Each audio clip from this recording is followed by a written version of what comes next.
Dan Reeves was an interesting guy. He had really set out to be an NFL owner. That was kind of his life's ambition. He had not really played football himself. I think he'd played a bit in high school, but actually came from a very wealthy family that ran a grocery empire in New York City that was later sold to Safeway, the supermarket chain.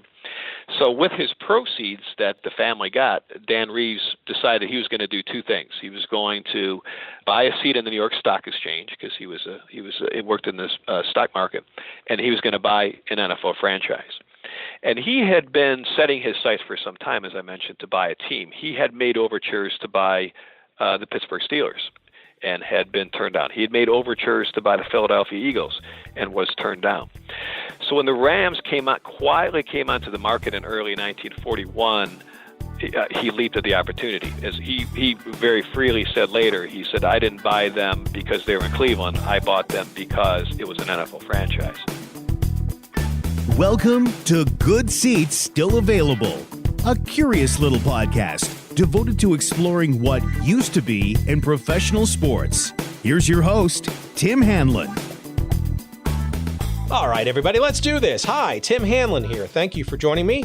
It's Good Seats Still Available, the curious little podcast that's focused on what used to be in professional sports. We're doing NFL football today, and in particular, some of the earliest days of the NFL. With our guest, Jim Sulecki, who is the author of The Cleveland Rams, the NFL champs that left too soon. And we're going to be delving into a part of the Rams football franchise history that I think most people in Los Angeles or even St. Louis had very little idea about. It is a wonderful story, rich in little nuggets of intrigue and drama, a little bit of comedy mixed in there. And I think, frankly, mostly forgotten by fans of the current Rams franchise that lest we forget and lose them to history. Jim has recounted in great detail a very interesting and fun to read book that kind of chronicles some of the interesting stories and times of the team that got its start, actually, I think is the sort of seventh or eighth longest running consecutive franchise in the NFL, in Cleveland, actually, as the team in the second iteration of the American Football League in 1936. It quickly jumped to the more fledgling NFL in 1937 and evolved into a championship team, wouldn't you know it, by 1945. And then within a month of that championship season, the Cleveland Rams bolted for the sunnier and warmer climes of Los Angeles. And an amazing story, which obviously continues today, and we'll see that in the next year or two with a brand new stadium from the current owners, the Cronkies, and how the city of Los Angeles continues to, I guess, re-embrace this team that has been part of the NFL's history for quite some time. But lest we forget some of the amazing stories and interesting anecdotes about the team in its original days as the Cleveland Rams, and that's going to be with our guest Jim Sulecki in a couple of seconds. First, though, I want to remind you that we are brought to you today by the good graces of Audible, which you know, hopefully by now, is the premier provider of digital audio books. Audible has over 180,000 titles to choose from just about every genre you can think of, business or thrillers or romance and comedy, sci-fi, you name it, Audible probably has it. Audible titles play on just about every device you've got too, iPhone, Kindle, Android, 500 devices or so, I'm told, and probably even more than that, which basically guarantees you can be able to listen to whatever you want just about any time and anywhere. And of course, listeners to the Good Seats Still Available podcast can get a free audiobook download, which is a good deal, as well as a free 30-day trial of the Audible service by going to audibletrial.com/goodseats. Again, audibletrial.com/goodseats for your free audiobook download and 30-day free trial of Audible. Like I said, over 180,000 titles, you name it, they probably have it. A lot of great sports, nonfiction titles in there as well. And we can't encourage you enough to give it a try. Again, that's audibletrial.com/goodseats for your free audiobook download and your 30-day free trial. Again, audibletrial.com/goodseats. And we thank Audible tremendously for their sponsorship of the Good Seats Still Available podcast. Thank you, Audible. Okay, we are not going to waste another second. We are now moving on to our conversation with author Jim Sulecki and our conversation about the early days of the Rams franchise known as the Cleveland Rams here on the here on the podcast.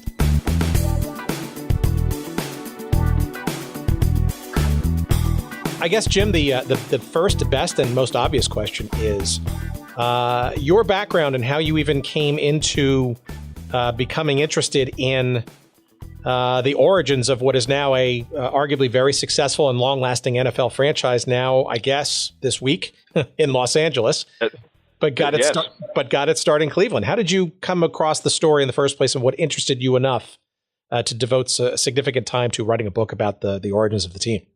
Well, first of all, I had spent some time early in my career. I've been a journalist my entire career, and I had spent some early time as a sports writer, and particularly at a time when the Browns here in Cleveland were actually pretty good.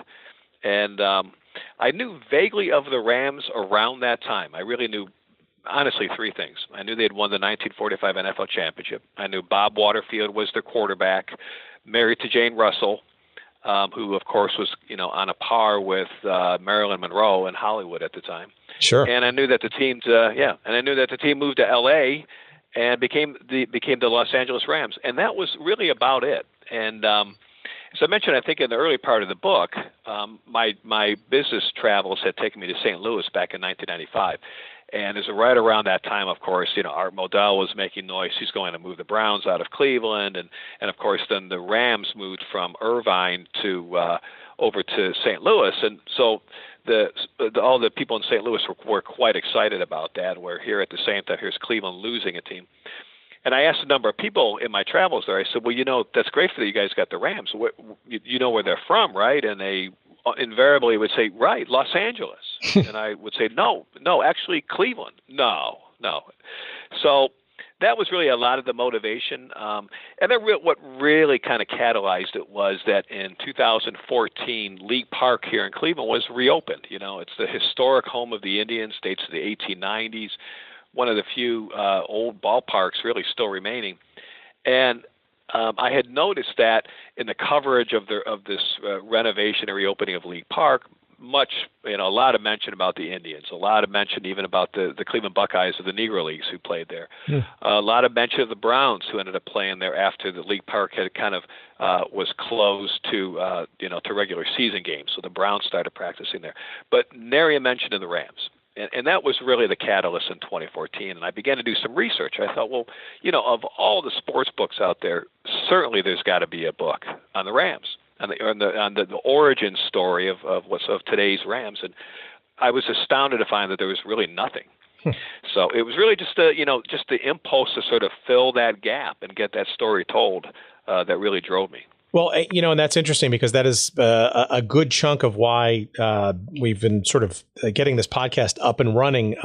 It's not just about teams and leagues that no longer exist, but frankly, earlier incarnations of teams that frankly, today's generation of fans don't frankly even know, the origins of, or aside from maybe a Hall of Fame remembrance game or a throwback jersey or a patch. I mean, it hardly goes. I mean, you're talking about a team, the Rams of today. They spent a number of years in Cleveland in very formative and challenging times. And I think in your research, I think you dug up the fact that the Rams are, I don't know, one of the longest lasting continuous franchises in the NFL, but maybe the third or fourth oldest, I guess, no? Yeah, they're up there. I think it may be about seventh or eighth if you look at the Cardinals, the Bears, the Eagles, the Steelers. But yeah, absolutely. When you think about, here's a team that was really was a startup franchise in the 30s, which was already 15 some years after the NFL really had gotten going, and yet they have turned out to be one of the longest lasting franchises. Okay, so before we get to sort of the origins of the team in the what was the second incarnation of the AFL, maybe you can regale our listeners as to how do you go about sort of starting the process to not only find the information, but then synthesize it to come up with a narrative for the story and the book that really hadn't been done before. Yeah, I really started a lot of my research, of course, just kind of a cursory internet search, and just to see what was out there. And of course, if it's on the internet, it must be true. So I began to find that there were conflicting accounts. So that started to raise questions. My next bit was to go to the Pro Football Hall of Fame right here in Canton, Ohio, which is about an hour away from where I live. So so that was an interesting day spent there. They have some great archives there. Then started to bone up on just various books that talked about that era. There's some books that are particularly good, just recounting the early years of the NFL. And then, but the key thing was I really dove into the newspaper archives. The Plain Dealer here in Cleveland, the Chicago Tribune, the New York Times, the LA Times. And the beauty about research today is that's all online, and so it's eminently searchable. So you don't have to flip through the pages like you might have had to have done 20 years ago. So, but what was interesting is I started to dig up as I'm coming across these stories, and it was amazing how quickly the arc of the story started to come together. I really knew how the story began in 1936 in the American Football League. I knew how the story ended in 1946 with the Rams leaving Cleveland. Had only a vague idea of what had happened in between there. And what emerged was kind of a classic coming-of-age kind of arc. Here you have early failure, then you have major setbacks. The war in 1942, 1943, 1944, which, just across the NFL just really decimated their ranks. I mean, owners were drafted into the military, players, all sorts of personnel. Then we have kind of a rebound in 1944, and then the sudden success in 1945. I mean, the Rams came out of the blue to win the championship. They were the first team outside of the power structure of the NFL up to that time, which, of course, was the Bears, the Packers, the Giants, and, of course, the Detroit Lions. So the Rams were this upstart franchise that almost through divine intervention sort of won this championship in 1945, and then they leave home. And never to return. So it just, the arc of this story began to write itself.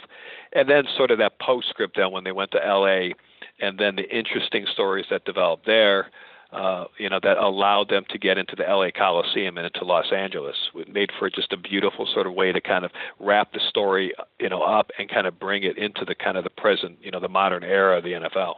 Well, why don't we go to the beginning of the beginning, I guess, the humble sort of origins, I guess, in the what was the second incarnation of the American Football League, which to the outside observer doesn't seem like the most stable of enterprises to begin a new franchise. That would be safe to say. That you're absolutely right. Yeah, it was a shaky sort of second attempt to compete with a very insular, very kind of monopolistic NFL, and and the Rams only lasted 1 year in that league. They really had their sights set on the NFL, but kind of gave it a shot. And a name, as I mentioned in the book, that was really instrumental in that was this character named Damon Buzz Wetzel. He had played for Ohio State, was an Ohio boy. His father had been a baseball executive who actually was a scout for the Cleveland Indians baseball team. So Buzz Wetzel had played a year in the NFL, played for the Bears, actually played for what were then the Pittsburgh Pirates, now the Pittsburgh Steelers, and I think very quickly said, I think I want to be an executive rather than a player. So started up a team, got money men here in Cleveland, and got the team going. And as you said, very unstable league. I think I mentioned there was one game at Forbes Field in Pittsburgh where they had fewer than 500 fans. So, the Rams just absolutely refused to even come out of the locker room because the Pittsburgh franchise would not guarantee that they would be paid that day. There was another game that the Rams had against the Boston Shamrocks where the Boston Shamrocks basically, the check bounced that they gave to the Rams in payment for playing the game. And then the whole kind of house of cards then came down at the end of the season. The Rams were supposed to play the Shamrocks for a playoff game. And based on sort of an agreement that had happened earlier in the season between Homer Marshman, who was the owner of the Rams, and then Paul Thurlow, who is the owner of the Boston Shamrocks, they're going to play a playoff game to see who is the true champion of the AFL. And they finished. They finished 1-2 in that season, right? Exactly right. Yeah, the Shamrocks had finished 1, and the Rams were 2. and so they were going to play off to see who truly was the best team in the AFL. And turns out there's supposed to be snow in Cleveland that day, which the Shamrocks used as sort of cover to cancel the game, because in fact what had happened was I think the Shamrocks realized they had nothing to gain by playing that game. If they lost, they would lose the title. If they won, they would just ensure that they had the title that in effect they had already won. And then also the players were basically rebelling. They were threatening to not come to Cleveland for the game, to not even get on the train and come to the game. So the game was canceled, and the Rams indeed were not the AFL champions. And that was kind of like the last straw for what had already been a kind of a debacle of a season. And that's when the Rams ownership basically said, we've got to get into the NFL. Well, you mentioned Buzz Wetzel. There's another little piece of trivia, though, right? Without Buzz, there wouldn't be perhaps the name of the team, right? Exactly. So, when they had you had Homer Marshman, who was a lawyer, a businessman here in Cleveland. He raised a lot of the money, and then Buzz Wetzel, and then we're in the Rams' early offices with a couple of sports writers, one from the Cleveland Press, one from the Cleveland Plain Dealer, and they were just sitting around. They said, "Wow, we need a name for the team. What do you guys think we should name the team?" And Buzz had mentioned that he was a big fan of the Fordham Rams of the time, of course, in New York City, and they had a lineman by the name of Vince Lombardi, and they of course were called the Rams. So he kind of threw that out there. He said, "Well, I'm a fan of the Fordham Rams." The newspaperman jumped on and said, "That's fantastic. It's a 4-letter word. A name fits perfectly in a headline." Homer Marshman, that was it. He sealed it. He said, "That's it. We're the Cleveland Rams." So that was how the name started. It really was just a derivation of the Fordham team, and then also influenced by the newspapers at the time. And for our longtime listeners, that is the first piece of Jesuit history and trivia that you will have heard here on this show. Borrowing, right. Perhaps, and maybe some licensing fees, perhaps owed in perpetuity. So a little bit more about Mr. Marshman, because it seems like he, was kind of the believer, but, not only for the AFL, but then to bring it into the NFL. How much of a challenge, of a hurdle was that? I mean, why didn't he perhaps try to sort of get this up and running in the NFL to start with, or was he not afforded the opportunity in that first season?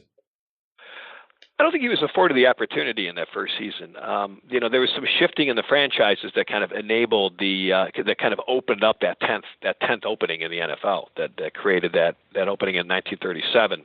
And Homer Marshman was actually relatively late on the scene. He had been Buzz Wetzel had actually got a few other money men initially, and that kind of fell through. So Marshman kind of arrived on the scene relatively later, and literally they nailed down the details of the franchise. I mean, just within a few months of the start of the season. And but that said, there was a real inkling that they really had to get an NFL franchise in Cleveland. The longtime NFL president Joe F. Carr had long championed Cleveland as a home for the NFL. At one point, and this may astound some people today, but at one point the NFL's headquarters were in Columbus, Ohio, and that was where Joe F. Carr was from. So, of course, being relatively near to Cleveland, the city was kind of near and dear to him. So there was kind of an urge, anyways, to kind of get a franchise into the NFL. So when that 10th opening came up, it seemed kind of a natural. Houston was vying for the spot, and amazingly enough, so was Los Angeles, and both cities were basically turned down in deference to Cleveland. Main reason being Houston at the time was a relatively smaller city, and then L.A. was actually about a third bigger than Cleveland, but had no major league sports franchise at all, and that was really what the NFL looked for in those days. They really wanted Major League Baseball in particular to be in that market before they came in as a franchise, because of course the NFL was far inferior to Major League Baseball at the time.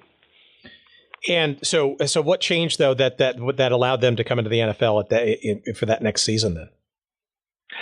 I believe it was the St. Louis franchise. It was, St. Louis was kind of a blend of the St. Louis and I believe Cincinnati franchise, and that kind of came apart, and that opened up that opening for opened up a spot, so to speak, in the 10-team roster. And the NFL was really trying to kind of stabilize the 10 teams. Funnily enough, part owner of that sort of moribund franchise in St. Louis was Charles Chili Walsh, who ended up coming to Cleveland in the mid 1940s, and in fact was the general manager of the Rams when they won their championship in 1945. So, kind of an interesting kind of coincidence there. Well, and even more of a coincidence because Marshman actually went on to become a pretty involved person in the successor or the Cleveland Browns when they came to town, and sort of had a hand in actually Cleveland ultimately leaving town as well. So in some respects, Mr. Marshman was sort of oddly involved in not one but two NFL franchises departing Cleveland. Absolutely, isn't that incredible? I'm not sure that there's another person who could share that superlative, engineering the departure of two NFL franchises from the same city. Okay, well, maybe you can give a little bit of an understanding of sort of the first couple of years in the NFL. Obviously, quite challenging. You had a number of interesting characters, no doubt. You mentioned Mr. Lewis, but you had a couple of interesting coaches and players, Johnny Drake, and even a sale eventually of the team to Dan Reeves, which we can get to in a second, which seemed to be pretty catalytic in terms of their going forward approach. But it seemed like it was kind of tough times in those first years in the NFL, no? Well, absolutely right. And to some extent, the cards were stacked against the Rams, as they were stacked against all the second-tier teams at the time. One problem with the NFL at the time was that, as I mentioned, they had the power teams, the Bears, the Packers, the Giants. They were in the bigger markets generally outside of the Packers, but were generally in the bigger markets. They had the better teams. They won championships. And very often, the NFL back in those days had kind of an unbalanced schedule. So the Giants would play, of their 10 games, they may play 6 or 7 games at home. Whereas the second-tier teams, like the Rams, like the Cardinals, they might play 3 or 4 games at home. So the Rams already kind of had those cards stacked against them. In the 1937 draft, they actually had the draft before the Rams had been formally admitted.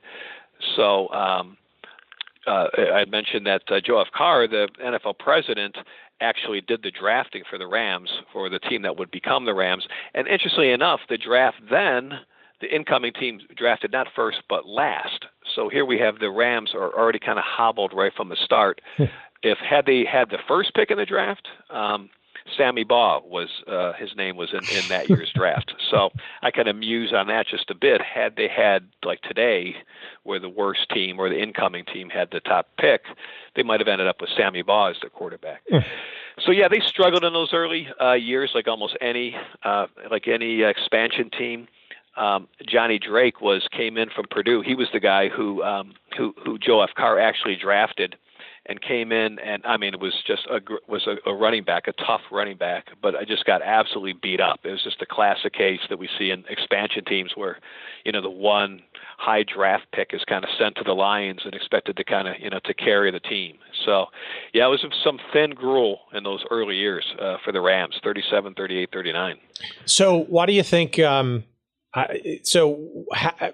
explain maybe why the team got sold? Was it Marshman and friends and getting just tired of losing and sort of throwing in the towel, or did Dan Reeves out of New York sort of see something that others didn't see? I mean, is there any drama as to why the team was sold in 41? Absolutely. Dan Reeves was an interesting guy. He had really set out to be an NFL owner. That was kind of his life's ambition. He had not really played football himself. I think he'd played a bit in high school, and but actually came from a very wealthy family that ran a grocery empire in New York City that was later sold to Safeway, the supermarket chain. So with his proceeds that the family got, Dan Reeves decided he was going to do two things. He was going to buy a seat in the New York Stock Exchange, because he worked in this stock market, and he was going to buy an NFL franchise.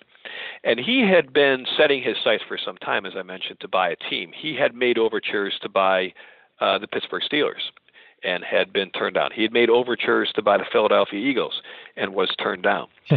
So when the Rams quietly came onto the market in early 1941, he leaped at the opportunity. As he very freely said later, he said, I didn't buy them because they were in Cleveland. I bought them because it was an NFL franchise.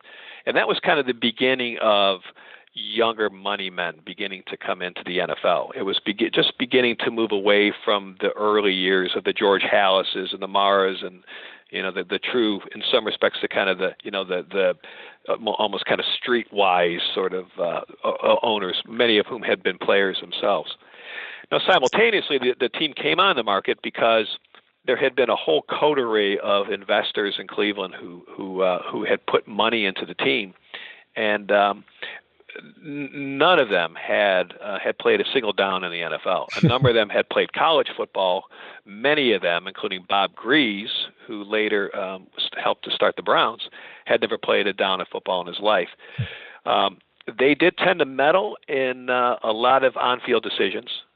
In fact, at one point there was a story where one of them literally sat on the bench during one of the games and was giving play calling advice and player substitution advice to the head coach, who was Hugo Besdick, who was kind of a long time kind of a very august college coach. Sure. And so, because they had meddled so much in the football decisions, one of the columnists in town came to call that group of owners the downtown coaches, kind of derisively, almost like like backseat drivers, the downtown coaches. And those owners later admitted, they said, we didn't run the team as a business. We really ran it almost as a social event. And so, no surprise, the team then kept coming into financial trouble. And finally, what really catalyzed it all, though, was the kind of the war clouds coming in 1941. This whole group of investors were getting increasingly concerned that they were not going to get their money back. If the NFL were to be shut down by World War II, they're sitting here saying, there goes our money.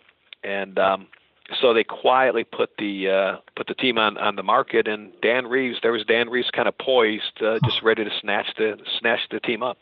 Do you think he got a good deal for the team, relatively speaking, because of the, maybe, I don't want to call it a fire sale, but sort of the willingness to sell, or was it a fair market, do you think, based on your research? As far as I could tell, he got a sweet deal. The Steelers had been on the market just a year before, and the Steelers are every bit as bad as the Rams at that point. In fact, they're probably even a little worse. And I think, as near as I could tell, Reeves paid, and also, incidentally, he had a partner in this by the name of Levy, and the two of them, as far as I can tell, they paid, I think, $70,000 or $80,000 for the Rams in 1941. The Steelers had gone on the market for something like $100,000. So other teams were in the low hundreds of thousands of dollars. I think the Detroit Lions, had been on the market for something like $200,000.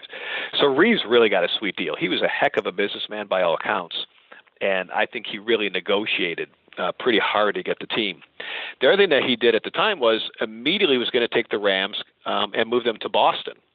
And that was a whole other sort of subtext to this that I think kind of shifted the negotiations a little bit. And what basically stopped Reeves from doing that was that George Preston Marshall, who was the owner of the Washington Redskins, had moved the Redskins out of Boston. And funnily enough, and this is what he said at the time, which might astound Patriots fans today, he basically said Boston will not support an NFL team. So when and indeed that was the case. The Boston Redskins were not that well supported when they're in New England, and moved to Washington and were immediately embraced. So George Preston Marshall stepped up and said this would be insanity to move a franchise into Boston. And so basically they told the owners kind of prevailed on Reeves and said, if you're going to buy the team, you've got to keep it in Cleveland at least for the short term. And then at the same time, all the Cleveland City fathers really did whatever they could to convince Reeves to keep the team in Cleveland. So he had intimated that during the or before or during the actual the deal negotiation that Boston was very much on the table as a relocation destination. Very much so. Dan Reeves, by all accounts, was very much an East Coast person. He was very much a New Yorker, and he had gone to Georgetown and Had grown up. His family had lived on Fifth Avenue in New York, right across from the Mets. So it would seem natural for him to be right on the Eastern Seaboard there. By all accounts, Dan Reeves was not particularly smitten with Cleveland or anything in the Midwest. He used to come in for game days only, watch the team, and get the next train out. Never moved to Cleveland, never lived in Cleveland, continued to live in New York the entire time. So, yeah, right from the start, he had said virtually immediately, yeah, I'm going to move this franchise to Boston. Footnote, that is our second Jesuit reference of the conversation, Georgetown University, the alma mater of yours truly. But that's an interesting factoid that I didn't even know as a Georgetown grad myself.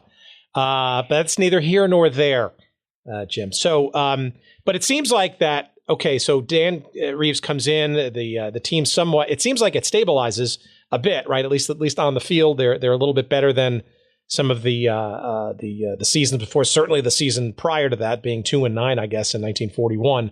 But you mentioned it, and actually this is not lost on our listeners because we had a similar conversation with our friend Matt Algio, who wrote the book about the Steagles, right? The combination endeavor of the Pittsburgh Steelers and the Philadelphia Eagles to survive 1943. But in Cleveland's case, right, they decided to sit out the season entirely.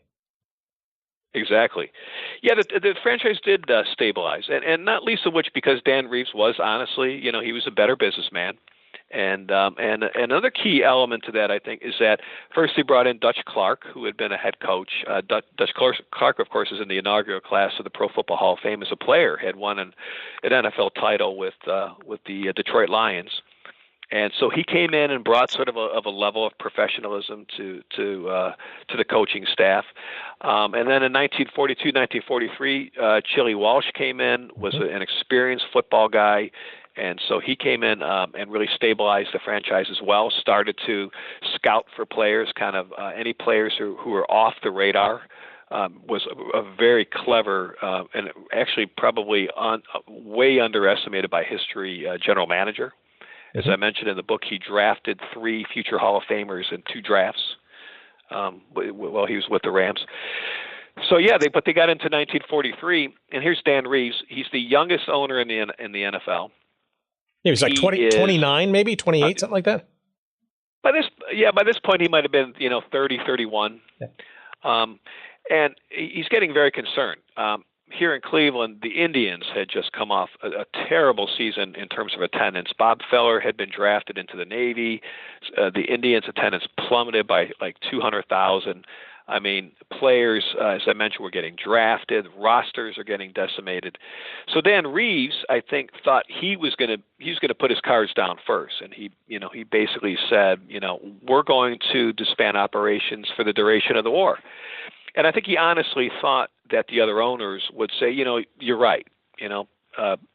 We probably should do that as well. And actually, that wasn't the case. And as I heard the podcast on the Steagles, that's exactly what he said. So it exactly wasn't the case. There was very much an urge, even by the president, to say no. We should continue on with professional sports. It's important that we have that entertainment to kind of help morale during the war years. So all the other NFL owners, and again, bearing in mind these guys are old school guys. The Hallases, the Maras. These guys have the Rooneys. These guys they lived through the Depression. They were like, we're not gonna let a war stop operations. So basically, Reeves gave instructions to Chili Walsh to disband operations for the war, and I think immediately came to realize that was a mistake. The other teams went forward, played their season, and within literally a couple months, Chili Walsh was back in front of the owners saying, I want back in for 1944. And I don't think the owners were too pleased by that, the other owners. They had kind of wondered, okay, are you guys in this or are you not? Reeves was a little bit of an outsider among the owners. As I mentioned, relatively young, was seen kind of a flashy sort of New Yorker, and they were trying to get a handle on him, like, hey, if you're going to be in this league, be in this league and stick with it, Well, 1944, they were back on the scene, and interesting little footnote, head coach at the time, Aldo Donnelly, interesting little footnote there. Do you want to explain to our audience why he's unique, not only being the head coach that year, but his other exploits in the sports world? Yeah, here's Aldo Donnelly. He had actually been in the had been on a World Cup team with the United States soccer team back in the 1930s. So here's a guy who had been a great soccer player, had been recruited by an Italian league, had been recruited by the English Premier League. I mean, just a kid from Pittsburgh, but he's a fantastic soccer player. And then, funnily enough, then he comes back here in the U.S. and he ends up being simultaneously the head coach of the Pittsburgh Steelers and then also the head coach of the University of Pittsburgh.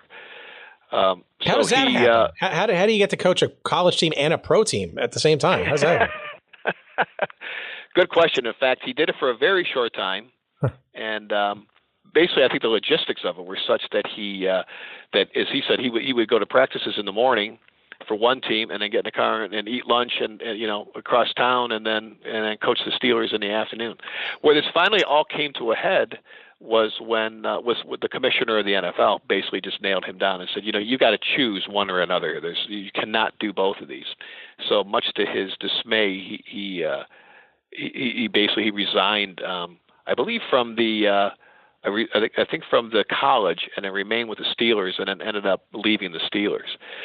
So he comes to the Rams in 1944, and actually does a pretty good job. I've read other accounts that said that he was fired at the end of the season, and kind of then making the way for the 1945 championship team. And in fact, when he was not fired in 1944, he took the team to a 4-6 record, which kind of poised the entire franchise for their championship year in 45. And in fact, he was given a contract extension. And what actually happened was at the end of the season, or at the end of the year in 1944, he was drafted into the Navy. So he was gone. Here the Rams thought that they finally had their had their coach here, and now he's pulled into the military. So the Rams are kind of stuck right in about January 1945, and here they are head coachless, heading into what would become their championship season. All right, so set the tone for that, because obviously 1945 is probably the seminal year in, I guess, the beginnings of the Rams franchise overall, but certainly as the incarnation of the Cleveland Rams. Do you think going into the season under that inauspicious event, that is essentially losing your head coach, any inklings that this could be a team of championship caliber? I don't think there really was. I think they had an idea that the team was certainly getting better, but I don't think they really had a sense that this was going to be a great team. In fact, a guy who did the PR for the Rams said nobody saw Bob Waterfield coming, and that was really the key factor. Bob Waterfield had actually been drafted by the Rams in 1944, but had gone into the military and then played one more season for UCLA. So he was kind of delayed until 1945. But other players joined as well. Don Greenwood then was brought to the Rams in 1945, and actually Buff Donnelly had signed Don Greenwood out of the University of Illinois. Don Greenwood would go on and play for the Browns. In fact, he won 3 consecutive championships, first with the Rams at 45 and then with the Browns at 46 and 47, and then retired after 3 years, just complaining about injuries and just a little too much violence in football. But Don Greenwood would play a key role. You had Fred Gerke, who would go on to be in the Pro Football Hall of Fame for designing the Rams helmets. He had been stuck in California designing airplanes in an airplane factory. He shows up in 1945. Jim Gillette had been his son would end up playing in the NFL, drafted in 1970, but Jim Gillette would similarly come onto the team in 1945 after kind of being stuck in the war. So you had this kind of confluence of a core stable group of players, including a lineman, Riley Rattlesnake Matheson, and then you have Jim Benton, who is a great receiver, still in the record books to this day. He's 4th or 5th for most reception yards in one game. So you had a core of players here. You had some draftees, some great draft picks, as I mentioned, that Chili Walsh made, and then you had returning wartime players coming back just in time for that 1945 season as the war was winding down in Europe. So you had all these things kind of coming together. And then in terms of a coach, Chili Walsh then needed a head coach, he turns to his brother, Adam Walsh. The two of them had grown up in California, and Adam Walsh had actually had gone to Notre Dame, had played in the Four Horsemen team. So he had pretty good credentials. He had actually coached in Maine at a small college, but came in and just had the right sort of coaching style that the Rams needed at the time. He was kind of intellectual. He was kind of a player sort of coach, and really helped develop all this kind of disparate ragtag group of players that kind of gelled into this championship team. Well, it sounds like it sounds like Waterfield was not only the star quarterback, but truly had some of that star wattage as well. He was kind of a name and probably generated some buzz amongst the fans and the headlines in addition to his exploits on the field. Is that fair to say? Absolutely. He is, a great athlete, as we all now know. This is a player who, he could punt, he could place kick. He was a great safety. He was a great quarterback. He was that 45 season. He was known for his naked bootlegs. He pulled this off multiple times at UCLA, where the whole team would pull in one direction and Bob would go in the other direction and just be standing in the end zone alone, holding up the ball. So he was this incredible athlete. Little bit off the radar, playing at UCLA. UCLA at the time was not really a powerhouse team in California. USC was really the powerhouse team. And in fact, Bob was not even an All-American, which in those days was kind of almost considered the point of entry for a great player going into the NFL. But he had a breakout game in an all-star game in San Francisco that year, and I think among the things he did in that game, he had like a 60-yard punt or something, and I think people just said, who is this guy? So, but given the fact, as you say, he had that star power, Hollywood handsome, had grown up in the San Fernando Valley in L.A., had actually been had bit parts in Hollywood films, had gone to high school in Van Nuys with Jane Russell. So Jane Russell was right at the kind of breakout period of her career at that point. It was coming off a movie made with Howard Hughes, so she had this sort of notorious reputation to her. So Bob rolls into Cleveland, Hollywood handsome, his movie star wife. The two of them move into an apartment in Cleveland in the fall of 1945, and they caused a bit of a sensation here. And Bob was an immediate success here. And that didn't distract. You would think that would be such a gigantic distraction for what ultimately became a team that only lost one regular season game. Actually, the only game that they lost, right? Yeah, exactly right. They lost just one game to the Eagles, and you would think it would be a distraction. In fact, it was almost quite the contrary. It seemed almost as if the team rallied around him.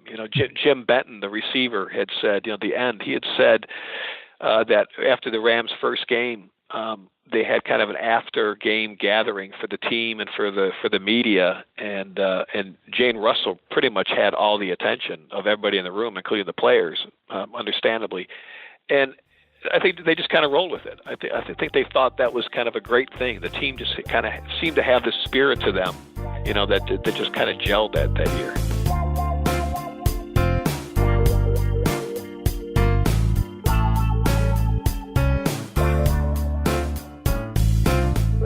Okay, friends, sorry for the interruption. Just wanted to quickly remind you that today's episode of Good Seats Still Available is brought to you by our friends at Audible, the premier provider of digital audiobooks with over 180,000 titles to choose from in just about every genre you can think of. Audible titles play on iPhone, Kindle, Android, and more than 500 devices and MP3 players for listening anytime, anywhere. And for a limited time, my audience can listen to a free download of any book that they choose, as well as get a 30-day free trial when you go to audibletrial.com/goodseats. That's audibletrial.com/goodseats. And you can choose from over 180,000 titles, as we said, including one that I'm listening to right now. It's called The 10-Gallon War by John Eisenberg. That's the story of the NFL's Cowboys, the AFL's Texans, and the feud for Dallas's pro football future. Another one on my list, which I have yet to download but is on my queue, that could be interesting to our audience here, is called The National Forgotten League by Dan Daly, entertaining stories and observations from pro football's first 50 years. Those are just two of the many thousands of titles to choose from, and not just in sports history, but you name the genre that you might want to listen to, and Audible's got it.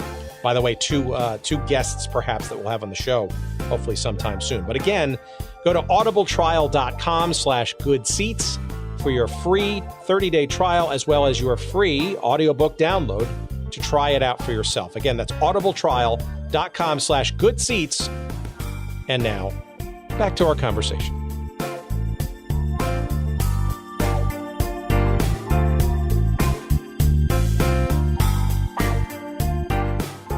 Well, before we get to the championship game, which is quite seminal in its own respect, any inclination about how the fans took to the team? Was it an increasingly strong following? Did they always have a good following when they started out? Was it a bandwagon effect that as they kept winning in 45? What was the temperature fan wise to the team both before and during the 45 season that you could tell from your work? Yeah, the temperature was probably a little bit cool, but warming, I think would be the best way to put it. Cleveland had been the fan base here, the football fan base here, had been had been disappointed so many times that, which is kind of rings in the modern day as well here. But they had been disappointed so many times, I think they were a little leery of this team.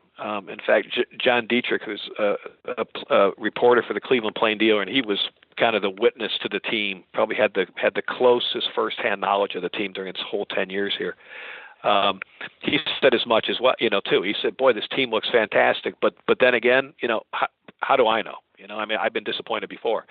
So I think the team, the way their schedule was set up that year, they played a few home games at the beginning of the season, and they played a few home games at the end of the season, getting back to that imbalanced schedule. The Rams had only 4 home games out of their 10 games that year, 10 or 11 games that year, and so they had a lot of road games in between there. And I think between those early season games and the latter part of the season, interest in the team obviously began to accelerate considerably, and it really came to a head finally when they played in League Park against the Green Bay Packers. The Green Bay Packers at the time had just dominated what was then the Western Division and just repeatedly went to NFL championship games. So at the time, the Packers were the absolute arch rivals of the Rams. And now League Park only held about 23,000 fans, and many people had urged the Rams, particularly Chili Walsh, there's going to be a surge in this game, in attendance for this game. This game should be moved to Cleveland Stadium, which is just about 4 or 5 miles away. And the Rams had played a couple seasons in Cleveland Stadium, but they had kind of settled in League Park. And Chili Walsh basically was kind of deaf to their pleas and just went forward with holding the game at League Park, and in fact built some temporary bleachers with kind of wartime kind of cheap materials. And sure enough, here's a surge of attendance at the game. There's about 28,000 people packing into a 23,000 seat ballpark. And sometime in the first quarter, the stands collapsed. And one person broke their leg. It really, the sense was, John Dietrich's sense was, this really kind of put a bad taste in a lot of fans' mouths here. That here's finally a good team. People want to come see this team. We have this this 78,000, 80,000 seat stadium just down the lakefront here. Why on earth, did you not move that game to Cleveland Stadium? And then the last game of the season was the Rams had clinched the division in Detroit in kind of a seminal game on Thanksgiving Day, and that's how they got into the NFL championship game. And then they played one last game at League Park against the Boston Yanks, and it was, by that point, it was just, it was a meaningless game. The Rams had already clinched. So attendance was kind of, mediocre. It was late in the season. The Rams had already clinched. And so I think when people look at kind of the attendance of the Rams that season, and certainly Dan Reeves pointed to it, Dan Reeves, among his rationales for moving the team was, well, geez, the attendance wasn't very good. I lost $40,000 that season. But in a way, I think it was a little bit explainable in the fact, as I mentioned, that their games, a couple games early in the season, people weren't sure who this team was. Latter part of the season, we had the debacle at League Park, and then finally the closeout game at League Park. and incidentally, the last NFL game that would ever be played at Lee Park. So I'd have to say there's kind of an asterisk on that. There was a definite surge of interest in the team, and it was leading up then finally to that championship game. Well, it's interesting because you look at the stats of that game. The attendance, I think, was roughly 32,000 for that game in a stadium that held 70, 80,000 seats. Yeah, right. So, and one thing that came out in my research, talking to my father, my father was 10 years old at the time when that game was played. I had never noticed until I began research and really started writing the book. He said, I was at that game. I was like, I had no idea. In fact, my grandfather as well had no idea. My grandfather had owned a restaurant, and there was a vendor who just happened to have 2 tickets that just gave them to my grandfather. So he took my father to the game. As everybody probably knows, or most people know, it was extremely cold that day. What had happened in Cleveland, and you being in Chicago, Tim, you know this sensation. The week before had been unseasonably warm weather, and immediately they sell 30,000 tickets to this championship game. And there's intimations. They're saying, man, this is going to set a new record. This may break, record set at the Polo Grounds for an NFL championship game. Well, then by Monday, Tuesday, Wednesday, a cold front moves in, a blizzard moves in, snow starts falling, temperatures start plummeting, so that by game day, they'd actually sold, I think, about 35,000 tickets. About 32,000 people showed up. And you're absolutely right, as you mentioned, in an 80,000 seat stadium, it was pretty empty. In fact, my father told me that what fans pretty much did was they just pretty much got out of their seats and everybody just kind of pushed down towards the field and just kind of huddled together, to close to the field. And, of course, ushers or anybody didn't, allow them to do that. And so absolutely, it seems like it wasn't much of an attendance, but it really was pretty much on a par for the era. In fact, subsequent NFL championship games in 46, 47, 48, 49, and in fact 50, that great Browns-Rams championship in 1950 at Cleveland Stadium actually had fewer people than that, had 29,000 people for that game. So that's, that was another kind of, I think, of maybe a misapprehension about the attendance for the Rams. I think there's always kind of these extenuating circumstances. Had the weather been good, there are a number of reporters who had surmised. One reporter in Washington, a reporter in Cleveland said, boy, had the weather been just even decent instead of literally 0 degrees, temperature at game time, this attendance would have been a record breaker. Well, there are a couple of interesting footnotes to that game, which you call out in the book, and God forbid they lost to history. But you mentioned Chili Walsh and his activity with the team, but he actually went out of his way to try to make the field a little bit more playable, given those freezing conditions, didn't he? Yeah. Yes, he certainly did. And this is a technique that I later came to discover was continued to be done into the 50s and even early 1960s, I think, in Green Bay. But yeah, it was just they had this idea that they were going to buy straw and insulate the entire field. They pretty much cornered the market on all the straw in northern Ohio and paid an astounding amount of money for this. In fact, as I say, it was about on a par with Bob Waterfield's salary for that year. And Bob Waterfield was, I think was the highest paid player in the NFL that year. I mean, it was not an insignificant amount of money that they put on the field. And just strewed the straw across the whole field and then put a tarp on top of it. And then snow then came down all week long. And so now you got this sandwich of stuff on this field. And then as they got into the weekend, they were basically like, how are we going to get this off the field? Who's going to do this? So kind of a battle broke out between, the city and the Rams. Where are we going to get labor to do this? The Rams didn't really have the money to pay for that. And the city was kind of pushing back on it a little bit. The city, of course, owned the stadium. And what they finally did was they just got anybody they could. They got high school kids. They got veterans. They were giving free tickets to veterans. If they came down on that Sunday morning and helped remove all this material off the field, they could get a free ticket to the game. And that's, in fact, what they did. In fact, if you go on YouTube, you can find video of that game, of before the game, literally of wagons and guys with pitchforks, to get just removing straw from the field, which they did within a couple hours, and then then started to shovel all the snow over to the side, and then they peeled back the tarp, and lo and behold, there was the field. Unfortunately, it didn't do a particularly good job of insulating the field. What happened then, it was so cold, is that the field just froze like a bullet. And in fact, Don Greenwood said later, he injured his shoulder in that game, and just said that field, he said it was like hitting concrete, like hitting pavement.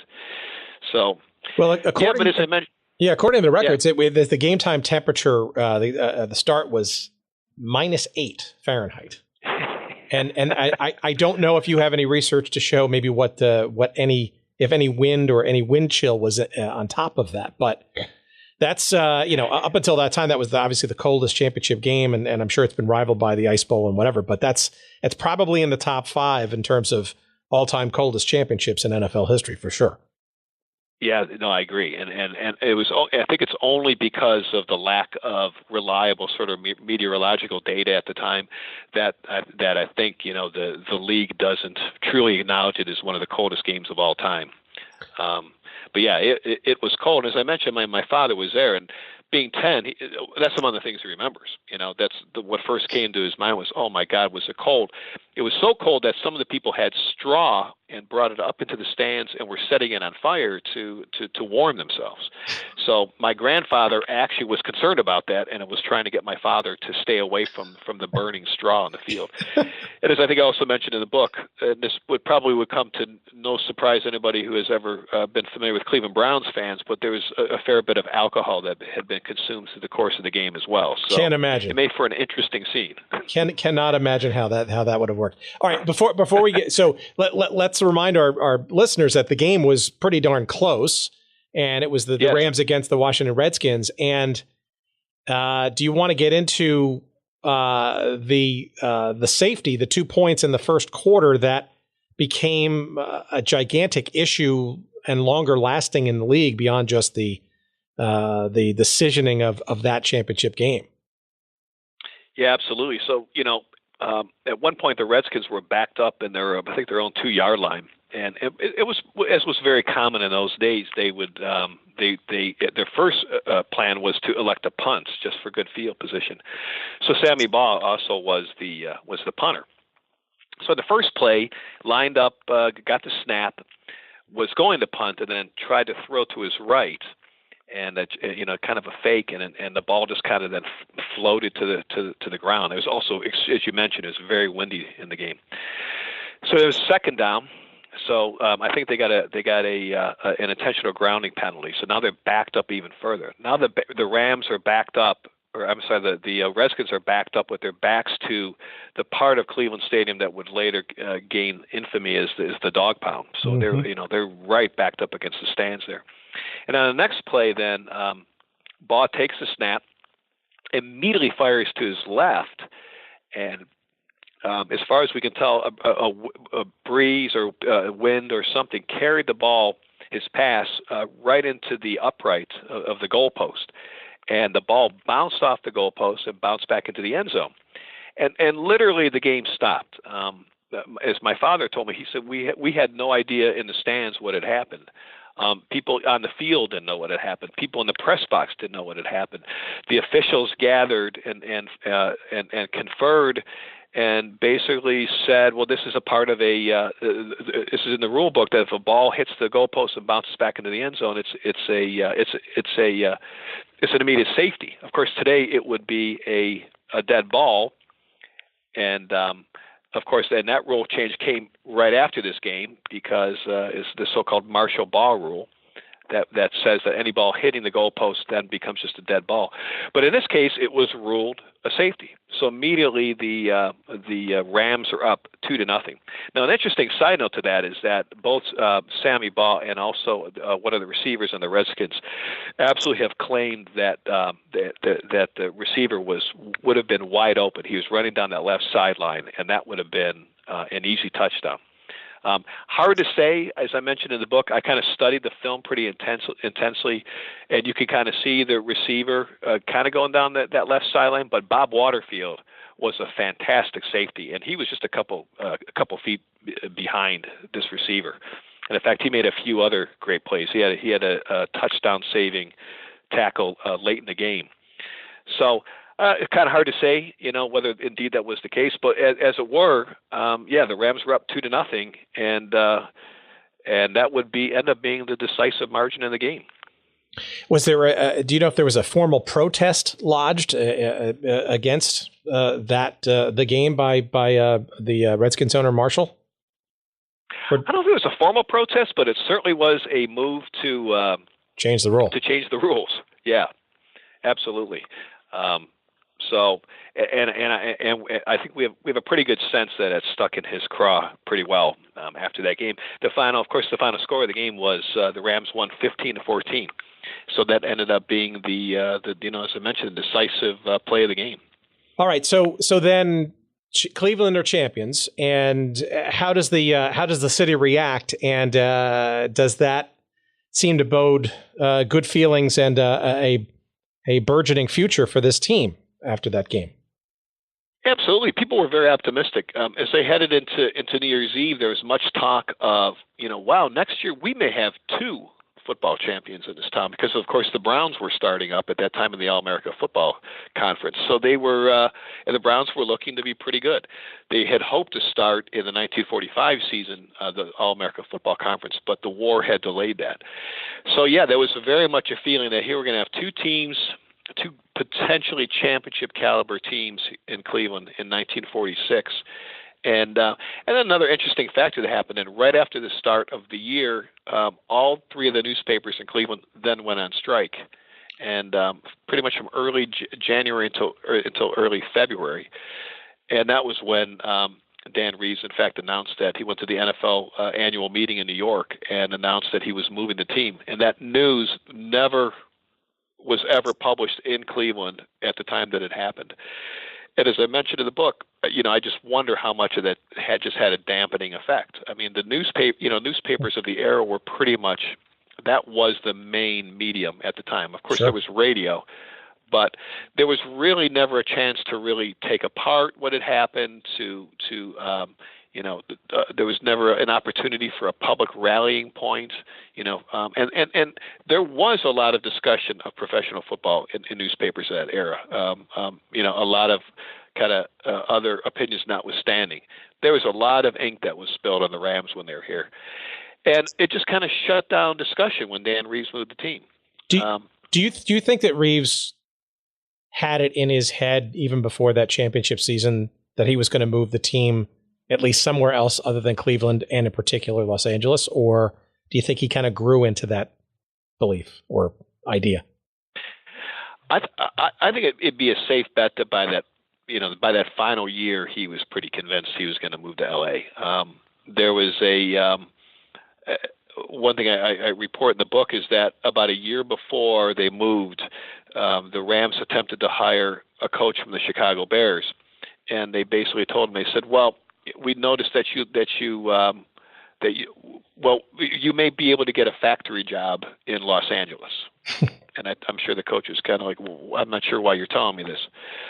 Chili Walsh had been from L.A., of course. Adam Walsh had been from L.A. Bob Waterfield had been from L.A. And Chili Walsh came back around that same time with from a very mysterious trip to L.A. Had been gone for a couple of weeks, and at first had told the media story that, well, my mother was very ill, and that of course that ended up being a ruse. And so rumors had begun to build even then. We're talking about, we're talking about early part of 1945. And in fact, the media even went to Chili Walsh and asked him point blank, is it possible that this team might move? And he absolutely, he just 100% denied it and said, we've got a lease at League Park for at least 5 years. This team isn't going anywhere. But I think probably for sure that last year, you hear a lot of accounts that Dan Reeves was going to the NFL every year and asking to move. I was never really able to substantiate that, per se. But for sure, I think in that last year, he had his sights on L.A. and was probably looking for, as good of cover as he could. And interestingly enough, what he said, in effect, once they won the championship, he said, now we're good enough, in effect, that we should now be able to then now get agreement from the other NFL owners. He felt as though when the team was not good, they didn't have leverage with the rest of the NFL. I find it interesting that you have an owner who's claiming that financial losses and poor attendance, and you just won the championship, and yet you have another team in another league coming into the city to basically be the second team competing in football. It seems almost kind of silly, if that's the case, that a second team would be any better than the one team that had just won a championship in the city. Right, exactly. Yeah, exactly the point. But here's the thing, though, and as you know, the Browns came in. They had Paul Brown, who had been a legendary coach in Ohio at Ohio State. The Browns had a number of players who were either from Ohio or had played at Ohio colleges, or who came from the Midwest. Mickey McBride and Paul Brown were just, in some respects, they were better local operators. They had more local ties. Mm-hmm. Mickey McBride had been a businessman, and the founding owner of the Browns had been a businessman in Cleveland for decades. As I mentioned, Dan Reeves was not from Cleveland, never really made any overtures to the Cleveland community. So I think while the Rams were a good team, and I think people were really beginning to embrace pro football. As we know, Cleveland today is still very much into pro football. I think it was just kind of a better operation, and allegiances almost immediately kind of began to split a little bit. There's almost a more immediate, visceral embracing of the Browns than there had been of the Rams, in spite of their championship. Well, off to Los Angeles they went, and I guess Jane Russell and Bob Waterfield were particularly excited because they could be in their backyard, closer to the Hollywood paparazzi and to her still fledgling film career. Yeah. But the move to Los Angeles wasn't necessarily smooth, and perhaps maybe this is a good coda to sort of the Cleveland Rams story. But a very important one as they went into Los Angeles was this their lease with the Coliseum and the binding clauses that enabled them to get into the Coliseum to play. Do you want to kind of touch upon that? Absolutely, yeah. The LA Coliseum was the golden ring for Dan Reeves. That was where he wanted to place his team. He had seen a game there 10 years earlier, and he thought, wow, this is where I want my team to be. He had made other arrangements potentially that in the chance that he could not get into the LA Coliseum, so he had looked at a few other smaller fields around Los Angeles.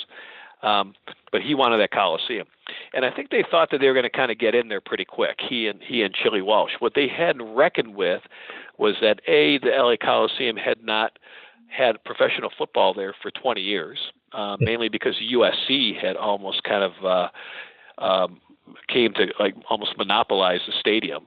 They wanted to be the only game in town, so they kind of prevailed upon the Coliseum Commission, as it was called, in LA, to kind of thwart NFL games in the Coliseum. And then the other thing at this time, of course, now we're immediately after the war here. There's the burgeoning civil rights movement. Los Angeles has long been kind of a racially integrated community, and they sensed what was coming in terms of professional sports, that Eastern sports franchises were kind of eyeing the West. And there was a small group of black sports writers in LA who decided we're going to use this as an opportunity to integrate the NFL. And what they did was they went to the Coliseum Commission meeting, and the argument that they basically made was they said, well, look, if the LA Coliseum is going to be for an all-white team, where's the stadium for the all-black team? So they were basically, what they were trying to do is to put pressure on the city almost to have to create a second venue. And legally, this probably could have been overcome, but I think the LA politicians, the Coliseum Commission, they didn't want any controversy. They wanted to open up the market as much to Eastern sports franchises, which indeed was the case, turned out to be the case. So they basically, the commission turned to Chili Walsh and said, "Would you agree to sign a black player?" And Chili Walsh said, "Absolutely." So the player that they signed was Kenny Washington, who had been a star in UCLA. In fact, had been there, had played at UCLA with Jackie Robinson. So Kenny Washington was then signed to the team, and then they decided, this being, of course, 1946, that he needed a roommate. So they also signed Woody Strode, who went on to be a Hollywood actor. And that was the reintegration of the NFL. Some people say it was the integration of the NFL. Actually, the NFL had been integrated up until the early 30s. But this was the reintegration of the NFL, and it all came about because the Rams had moved from Cleveland, wanted the LA Coliseum, and were forced to integrate the team. And so the Rams, Kenny Washington, Woody Strode, and then, of course, Marion Motley and Bill Willis of the Cleveland Browns, the four of them came to be in 1946, what's now called sort of the Forgotten Four, the four guys who reintegrated the NFL. And based on that reintegration, we had then over in Major League Baseball, they were taking a look at the NFL and at the All-America Football Conference and saying, well, if they can, and this is Branch Rickey, who is, of course, with the Dodgers at the time and also had a franchise in the All-America Football Conference. He said, well, if a black player can reintegrate into football, a violent sport, and nothing happened here, then certainly we can do the same in baseball. And that was when Jackie Robinson was then signed. So you have this sort of this reverberation across history here. The Rams leaving Cleveland to go into L.A., reintegrates the NFL, which then integrates Major League Baseball, and, oh, by the way, also opens the door to the West Coast. The Rams are the first major professional sports franchise west of the Mississippi, so now it opens the door for the Giants to move to San Francisco, opens the door for the Dodgers to move to L.A., and all these sort of post-war changes that are still upon us today started in no small way because the Rams decided that they wanted to leave Cleveland. Do you think Dan Reeves gets too much or too little credit for opening up that westward expansion of professional sports in that era? You know, that's a really good question. He certainly gets a lot of credit. There's no doubt about it. In fact, he's in the Pro Football Hall of Fame. For that sort of groundbreaking decision to do that. I think you could sort of question to some extent kind of how he went about doing that. By all accounts, Kenny Washington was not treated all that well as a player on the Rams. I don't know if that's attributable to Dan Reeves necessarily, but that was certainly seen as kind of a crass move to do that, to achieve what he wanted to achieve. He made the move strictly for money. I mentioned that in the book. I had talked with Joe Horrigan at the Pro Football Hall of Fame, and I asked him to say, what are the differences or the similarities between Dan Reeves and Art Modell? And he said, well, in the case of Art Modell, you could make a case when Art Modell moved the Browns to Baltimore to become the Ravens that he needed the money. He said Dan Reeves was enriching himself. So I think it would have been inevitable, obviously, that this all would have happened. It certainly took a bit of bravery to stand up to the other NFL owners. They were adamantly against him. And I interviewed for the book, I interviewed Dan Reeves Jr., and he confirmed as much. He said, my father was always kind of an outsider among the old league. So that it probably took a lot for him to do that, to stand up in this. So probably maybe a little bit more credit than he merits. Although a lot of what he has gotten is probably well deserved. Well, it's an interesting coda to a time in the team's history that and thank goodness you've recounted it so well here in this conversation as well as in your book, because I think it's ironic, especially given that the Rams came back to the very same Coliseum last year and will be moving into a brand spanking new stadium, I think the season after next. And it's a team rich in history with a lot of, amazing legacies that rule, the first painted helmets, the westward expansion. And I think, frankly, a lot of people kind of lose sight of all that sort of pioneering stuff that happened when the team was in Cleveland. Right. I agree. And as I mentioned in the book, it was 70 years to the day. That Stan Kroenke announced he was moving the team from St. Louis to Los Angeles. Is 70 years today. after Dan Reeves announced he was moving the team from Cleveland to Los Angeles. And you're absolutely right. All that history that's lost. That was kind of a sub motivation, I think, to this book. The NFL is coming up on its 100th anniversary in 2020. And I know the Pro Football Hall of Fame is gearing up for that. And one of my sub motivations was to kind of bring back that understanding or an appreciation for early football. And I think it's happening, particularly among younger people. I had asked Joe Horgan, I said, why do you think it is that professional football doesn't really honor its past, And in fact, you can't even get a firm answer on, what is the beginning of the modern era of pro football. Some people say it was the start of the Super Bowl. Some people say it was, the greatest game in 1958. Some people say it was the end of World War II. So why is this that pro football fans don't honor their history as much as baseball? And what Joe said I thought was interesting. He said, I really think the NFL thinks that its history started when it became the most popular sport in America. And that's kind of the dividing line. And it's really unfortunate because that would trace to probably the 50s and the 60s. It's really unfortunate for all those pioneering people in the 20s, 30s, and 40s who really built, the foundations of the game that in many respects are still with us now. Well, I hope that that history is not lost in the next generation of the Los Angeles, Rams, and yes. that a deep reach back into the bowels of history, especially when it was a team in Cleveland. I hope that comes back on a regular and sustained basis, and it's clearly one of the reasons why we do this podcast, because we don't want to see sort of these things sort of lost to history. Now, some of the stories in the leagues, the teams that we kind of talk about are just kind of comical and interesting sort of side notes or footnotes that truly deserve to be forgotten, but we choose not to forget them. But this one's a little bit more essential, right? Especially as the NFL continues to be truly the most successful professional league, I think, on the planet in terms of revenues, in terms of franchises and legacy and popularity. And to see that sort of era of the Rams' history forgotten would be a crime in my mind. So, yeah, I could not agree more. In fact, I'm looking forward.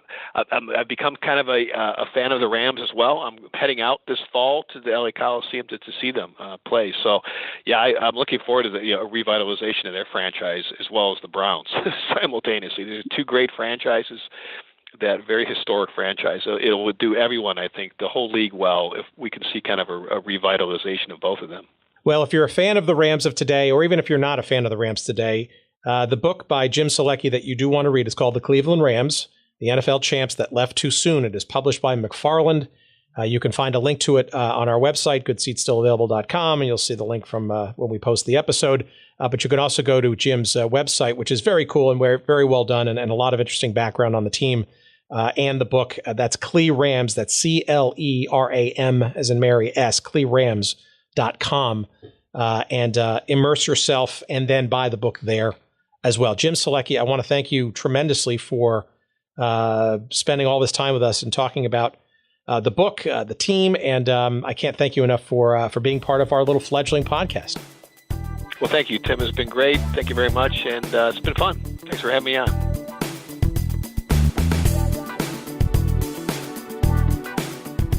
Okay, there you have it. A great conversation. Thank you to Jim Sulecki for that very intriguing conversation. And again, the book is called The Cleveland Rams, The NFL Champs That Left Too Soon. It is published by McFarland. You can get a copy of that wherever good books are sold. You can find a link to the book on our website, which, of course, as you know, is goodseatsstillavailable.com. If you go to the episodes section, you will find a link to the book where you can buy it. You can also go to Jim's website that gives a little bit more background about the team as well as what he's doing to promote the book at CleRams.com. That's CLERAMS, Rams, CleRams.com. And it's a fun read, and I highly encourage it, especially if you're an LA Rams fan of today. I think it's really important and just fun to know about some of the legacy history of the team before it came back to what is now the modern day Los Angeles Rams.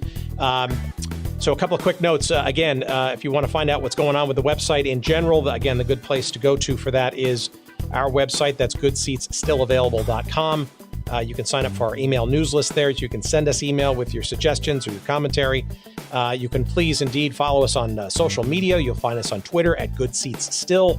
You'll see us on Instagram at GoodSeatsStillAvailable. There is a Facebook page for us around Good Seats Still Available. You can find us there as well. Just about anywhere you look, you'll probably bump into us. And we can't thank you enough for giving us a listen. We very much appreciate your comments and suggestions. We got a lot more planned, but keep it coming, and hopefully we will keep it coming as well. Until next episode, take care, everybody.